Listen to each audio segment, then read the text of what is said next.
Bonjour à tous et bienvenue dans ce nouveau webinaire Mailstore plus Ionos, l'archivage d'emails simple, flexible et rentable à portée de main pour vous tous. Ce webinaire vous sera donc présenté par Philippe Di Giovanni qui est technicien sur la solution Mailstore, donc il vous fera une démo technique, et moi-même Nathan Guichard qui suis assistant commercial sur la solution Mailstore. Donc tout d'abord nous verrons que Mailstore est un éditeur de référence pour l'archivage d'emails. Ensuite nous verrons les avantages qui est vous-même être MSP, donc avec Mailstore SPE. Nous verrons une démo technique de la part de Philippe, comme je vous l'ai dit précédemment.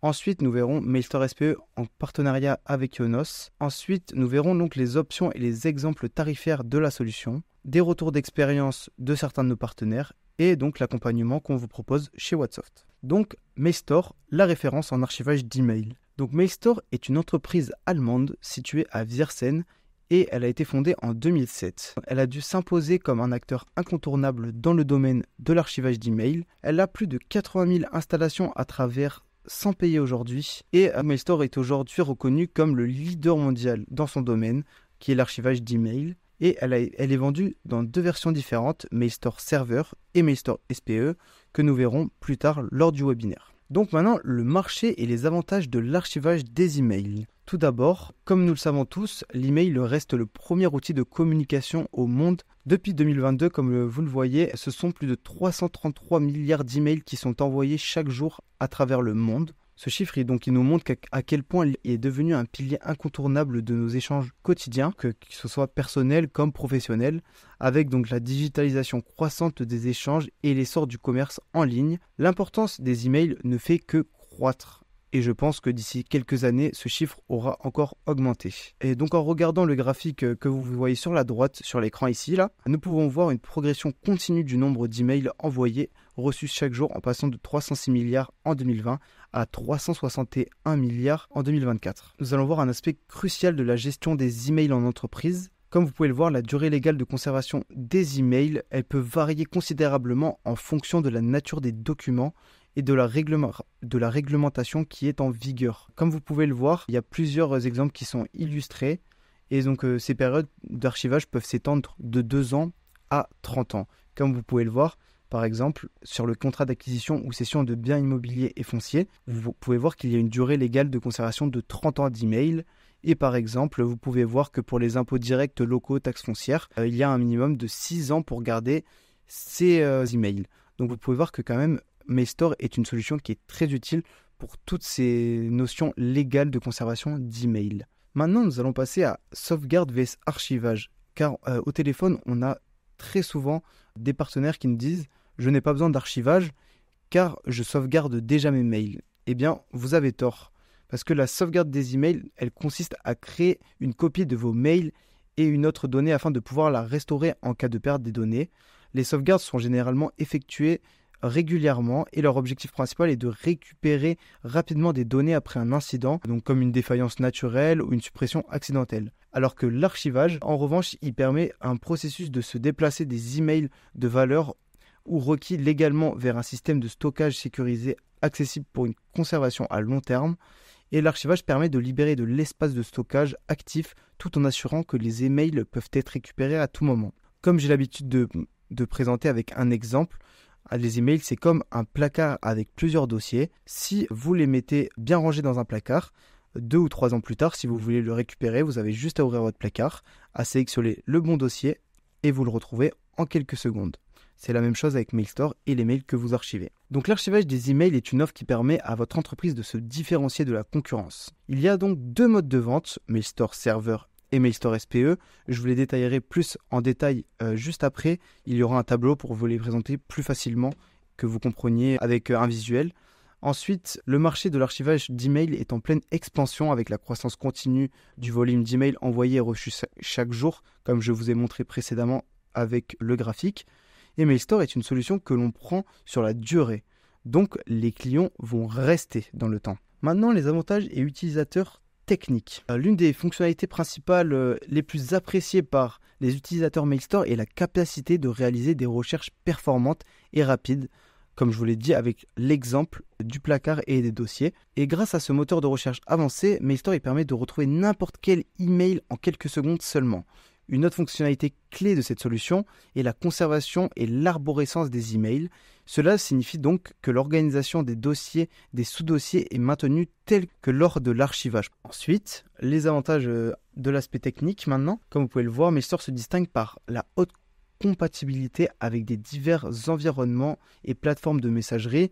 Donc les plus connus que les 3/4 de nos partenaires utilisent, donc il y a Microsoft Exchange, il y a Office 365, il y a Google Workspace et bien d'autres messageries comme Gmail, etc. Ensuite, il y a une continuité d'activité qui est cruciale pour toutes les entreprises. Et Mailstore, il facilite bien évidemment la migration et assure que vos opérations ne soient jamais interrompues. Mailstore est donc conçu pour être simple à déployer et à maintenir, minimisant ainsi les efforts de votre part et les coûts opérationnels que vous pouvez engendrer en vous occupant de Mailstore chaque année. La première année, vous allez devoir vous en occuper plus que les autres années, bien évidemment, car il y a l'installation. Mais une fois que ça s'est installé, il n'y a pas de problème sur Mailstore et vos revenus sont chaque mois en fonction de la solution ou chaque année et vous n'avez plus besoin de vous en soucier. Donc maintenant, les 2 modes de vente de Mailstore. Tout d'abord, Mailstore Server. Ce sont donc des licences qui sont annuelles avec des tarifs préférentiels pour les renouvellements. Donc c'est un tarif annuel par utilisateur bien évidemment. C'est installé sur un serveur Windows, je précise bien Windows, avec un minimum de 5 utilisateurs. Et donc le minimum de la durée d'engagement est de 1 an. Alors que Mailstore SPE, c'est une licence qui est mensuelle avec des tarifs mensuels par utilisateur, installés donc chez vous-même, donc chez le revendeur, donc sur votre propre data center, ou hébergé chez Ionos comme je vais vous expliquer après. Et avec Mailstore SPE, vous allez louer l'accès aux utilisateurs à vos clients avec des revenus qui sont réguliers chaque mois, avec un minimum par contre de 50 utilisateurs.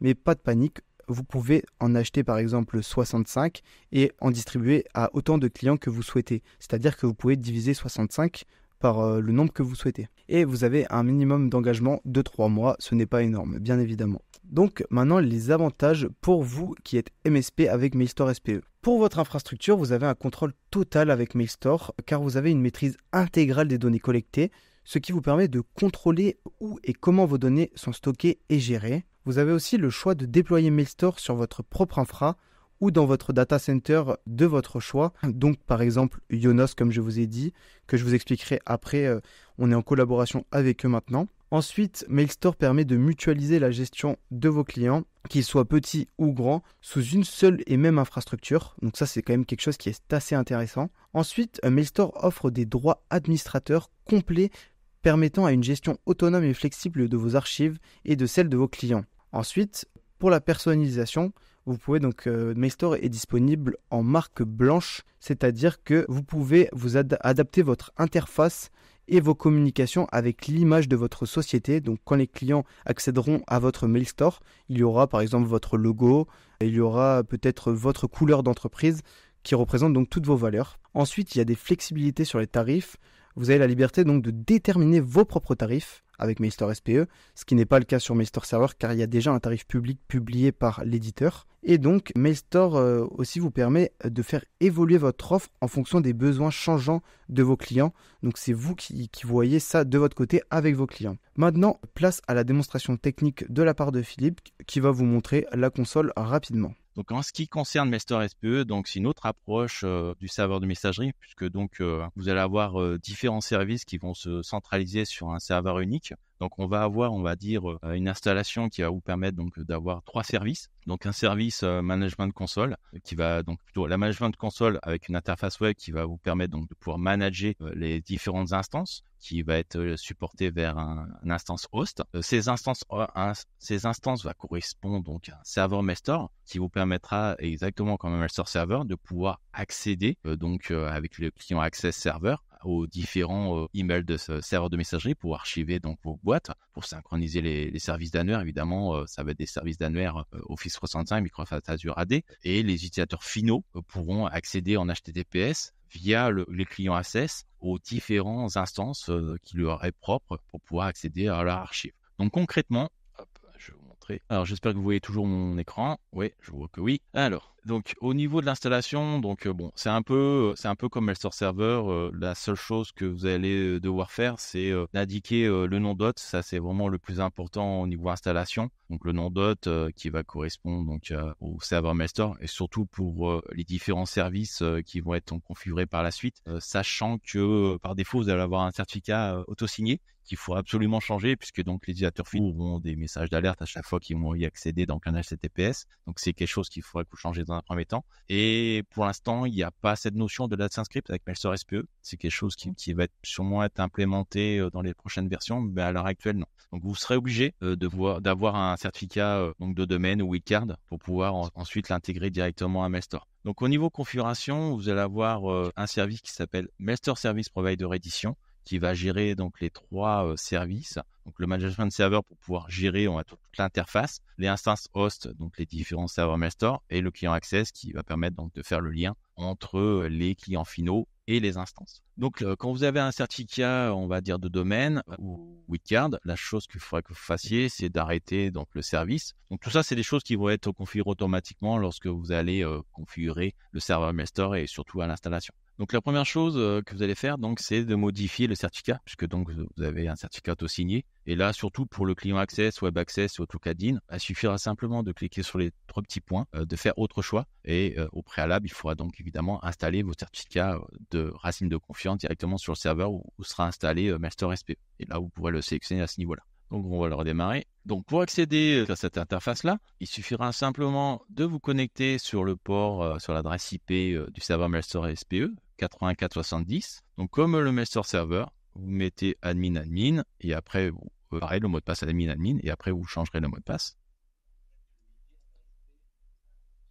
Vous voyez, l'interface est un peu différente, ça change du Mail Store Server, mais la logique est la même. Donc, pour faire simple, au niveau des instances, c'est là où vous irez donc la première fois. Donc, on va travailler avec celle-ci. C'est là où j'ai configuré un annuaire Office 365 pour monter en réel. Je vais l'arrêter d'ailleurs pour montrer. Donc, quand vous allez faire Add Instance, donc vous allez configurer l'instance. Donc, ça va être le nom de votre client. Vous pouvez mettre un alias si vous voulez. C'est uniquement dans le cas où vous voulez vous connecter à l'adresse IP du serveur Mail Store / soit le vrai nom du client, soit son alias. Vous allez avoir un nom d'affichage. Bon, ça, c'est purement visuel. On peut avoir plusieurs instances host. Donc, on peut avoir une notion de multi-serveur. Mais là, dans ce cas-là, on va travailler uniquement dans un serveur unique.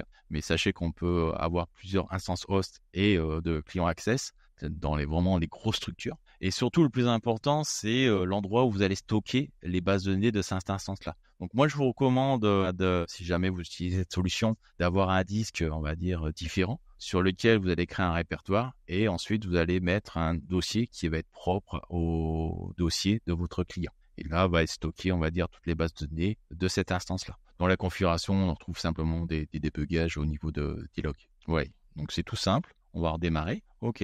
Donc, dans l'interface, on va voir donc les instances, les différentes informations de mon instance. La seule chose qui change par rapport au Mail Store Server traditionnel, c'est que la base de données, et du moins la gestion des bases de données, se fait à ce niveau-là. Il n'est pas à l'intérieur de Mail Store. Donc, tout ce qui est configuration se trouvera là. Donc, création de base de données, d'attacher une autre base de données, de tout ce qui est maintenance au niveau compactage, au niveau intégrité et autres, et au niveau de la création automatique des bases de données. Tout ça, ça sera là. Donc vous, quand vous allez créer votre instance, la première chose que vous allez faire, c'est d'accéder à l'archive Access. Par défaut, c'est sur Disable. Vous faites Enable et vous cliquez sur Open Client. Le donner client et donner AutoCAD, c'est les clients que vous allez donner à vos clients finaux. Alors, ça n'a pas d'appartenance à une instance précise. Vous pouvez tout à fait le donner à n'importe quel client. Ça va simplement vous télécharger le fichier en question. Donc, quand on va cliquer sur Open Client, ça va nous ouvrir une petite fenêtre qui va permettre de se connecter à l'instance en question, mais avec un compte qui s'appelle $archiveadmin. C'est comme un compte administrateur, sauf que celui-là, il n'a pas besoin de mot de passe, donc il peut accéder facilement à travers cette console-là. Et la seule chose qu'il ne pourra pas faire, c'est d'accéder au dossier d'archives des différents utilisateurs et certaines options de conformité qui ne seront pas accessibles. Mais on pourra tout à fait synchroniser les utilisateurs, gérer les utilisateurs, créer des tâches d'archivage, etc., etc. Donc vous voyez, c'est un peu différent. C'est exactement la même chose, sauf que là, vous avez des petits logos service provider. Et là, ça vous permet par exemple de faire du branding, de customiser, on va dire, à l'interface que vous voyez avec les couleurs de votre société. Puisque c'est vous qui allez donner, on va dire, l'accès aux au mail store. Et surtout que c'est vous qui allez vendre, on va dire, la marque. Donc, ça peut être tout à fait au logo de votre société. Donc, au niveau service d'annuaire, là, on voit en réel. Donc, par exemple, là, j'ai Microsoft 365 sur lequel j'ai fait, on va dire, une synchronisation préalable et du moins une configuration au niveau de mon Microsoft Azure AD où j'ai indiqué que je voulais synchroniser uniquement le groupe technique. Et si je fais un test de paramètres, je vais avoir les différents comptes qui vont me remonter.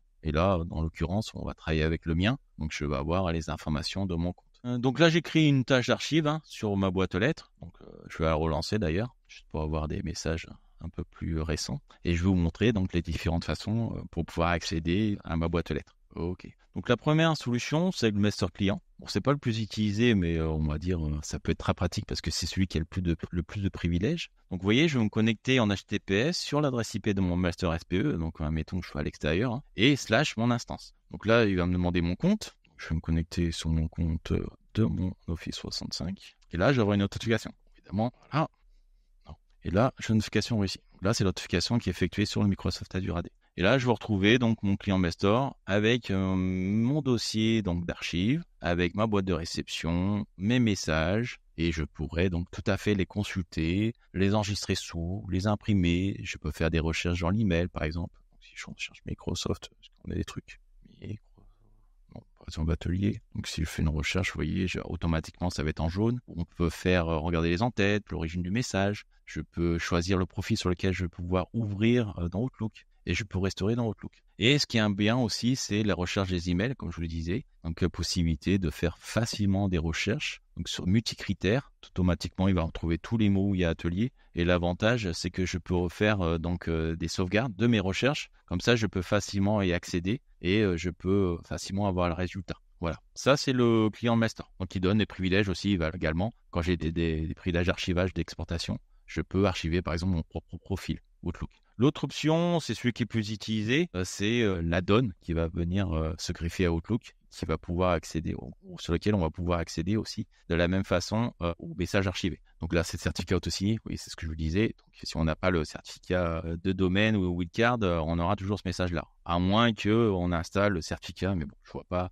du mal à dire aux utilisateurs d'installer le certificat directement au sein de chaque ordinateur. Donc, pour pouvoir accéder, donc on va se connecter, on va dire pareil, en HTTPS au adresse IP du serveur Mailstore SPE / mon instance. Et là, pour pouvoir accéder, on va cliquer sur parcourir l'archive. Je fais suivant. Bon, là, je me connecte à chaque fois, mais normalement, si vous faites enregistrer le mot de passe, le mot de passe lui sera demandé qu'une seule fois. Non. Voilà. Donc là, je vais authentifier mon certificat auto-signé. Et là, je vais avoir la même chose. Bon là, tout en lecture seule, je peux pas supprimer, je peux pas faire grand chose. La seule chose que je peux faire à partir d'Outlook, c'est là où on a vraiment le moins de privilèges avec le Web Access, c'est que pour ouvrir un message, vous voyez, on ne peut pas cliquer dessus. Il faut que je clique sur ouvrir le message. Et là, par contre, je peux éventuellement faire répondre ou transférer le message. Ça, c'est possible. Si jamais j'ai besoin, je vais retirer ça. Si jamais j'ai besoin de retravailler avec un message, il y a une procédure aussi pour pouvoir le faire. Hop. Donc, je prends celui-là. Je ne peux pas faire du drag and drop, sinon j'aurai un message d'erreur. Il faut que je clique sur restaurer le message. Je prends la petite enveloppe et là, je mets dans le dossier brouillon, dans n'importe quel dossier, mais dans le dossier de ma boîte de tous les jours. Et là, à ce moment-là, je pourrais le visualiser et retravailler avec ce message-là. Voilà. Donc ça, c'était la DIN dans Outlook. Et enfin, vous avez le Web Access. Et dans le Web Access, c'est pareil, c'est en HTTPS, directement avec l'adresse IP du serveur Mailstore SPE, le nom de mon instance. Je remets mon compte. Bon, là, j'étais déjà enregistré. Et là, je vais accéder donc à mon dossier archivé.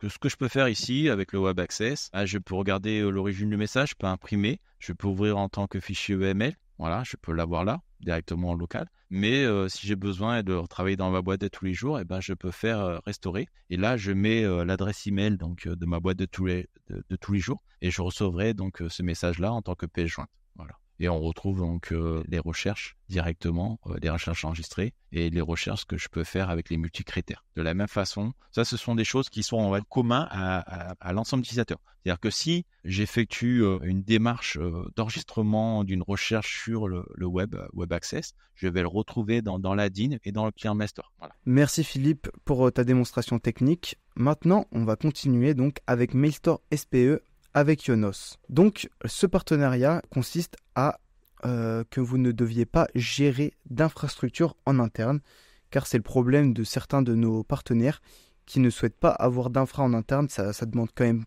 un certain nombre de travail et d'efforts en plus. Et on prend plus de risques, car si votre infra saute, vous perdez toutes les données de vos clients. Alors avec Ionos, il y a une flexibilité. En matière de déploiement, vous avez toute la gestion des ressources qui est gérée par Ionos. Vous pouvez adapter votre infrastructure en fonction des besoins spécifiques de vos clients. Donc vous n'avez même pas besoin de la paramétrer chez vous, car chez Ionos, il y a tellement de possibilités que vous pouvez le faire en fonction des besoins de vos clients. Le tarif, il est bien évidemment compétitif, sinon on ne vous aurait pas proposé ça avec Ionos. Et vous avez donc toujours des revenus qui sont récurrents. Et bien évidemment, avec Ionos, vous avez aussi, comme chez nous, un support technique qui est dédié à ses clients. Donc dès que vous avez un problème, vous leur envoyez un message ou vous prenez rendez-vous avec eux et ils sont très rapides à la réponse également. Ensuite, maintenant, comment démarrer Mailstore SPE et comment démarrer Ionos, car c'est deux solutions différentes, mais qui marchent entre elles. C'est-à-dire que vous demandez une version d'essai chez nous et vous pouvez demander une version d'essai chez Ionos. Ensuite, sur le site Mailstore, vous avez un calculateur de coûts et donc en fonction du nombre d'utilisateurs, d'instances dont vous avez besoin, cela vous calcule ce que vous aurez besoin sur le site. Comme ça, vous prendrez que en fonction des besoins de Mailstore et du nombre d'utilisateurs et du stockage que vous avez besoin pour limiter vos coûts chez Ionos, car vous payez ce que vous utilisez chez Ionos. Ensuite, maintenant, les exemples tarifaires. Donc je vais vous l'illustrer rapidement.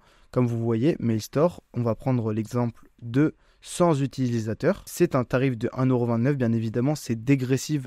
Plus vous prenez d'utilisateurs, moins c'est cher. Donc on va prendre une base de 1,29€ l'utilisateur. Et donc chez Ionos, on va prendre une base de 100 utilisateurs de 5 sociétés différentes et d'une durée de 5 ans. Et donc vous voyez que c'est 1,81€ l'utilisateur. Donc ce qui nous fait que 100 utilisateurs avec Mailstore et avec Ionos, vous ne déboursez que 3,10€. Et je vais vous expliquer pourquoi 3,10€, ce n'est pas cher. On va vous comparer donc les tarifs d'un de nos partenaires, on ne vous citera bien évidemment pas le nom, qui revend donc de 1 à 10 utilisateurs 9€ par mois. Donc il peut marger quasiment jusqu'à x3 chez ses clients en payant 3€ et quelques par mois. C'est vraiment quelque chose qui est assez intéressant. Vous avez des revenus donc mensuels sans vous occuper de la solution. Il nous a expliqué, on l'a interrogé bien évidemment. Il a dû un peu s'en occuper les 2 ou 3 premiers mois. Et ça fait maintenant 1 ou 2 ans qu'il est sur la solution et il ne touche plus à rien, il n'y a pas un problème avec la solution.